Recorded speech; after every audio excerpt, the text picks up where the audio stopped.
Hi all. ఈరోజు palak paneer recipe ఎలా చేసుకుందామో చూద్దాం. పాలకూరని ఒక 2 to 3 minutes వరకు వేడి నీళ్ళల్లో ఉడికించి పక్కన పెట్టుకోవాలి.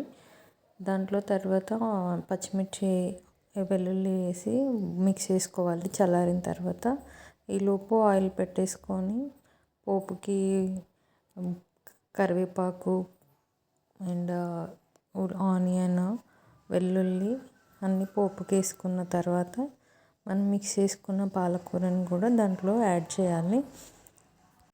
అది ఉడుకుతుండగా మనం కారం, ఉప్పు, ధనియాల పొడి, వేయించిన జీలకర్ర పొడి, కసూరి మేతి వేసి కలుపుకోవాలి. కొంచెంసేపు లిడ్ పెట్టేసి మూత పెట్టేసి పక్కన పెట్టుకోవాలి. తర్వాత కొంచెం ఫ్రెష్ క్రీమ్ యాడ్ చేయాలి, బాగుంటుంది.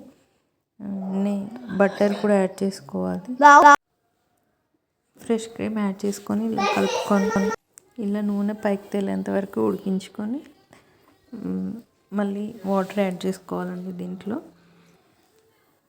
వాటర్ కూడా యాడ్ చేసిన తర్వాత కూడా కొంచెంసేపు మూత పెట్టేసి తర్వాత పన్నీర్ ముక్కలు యాడ్ చేసుకోవాలి.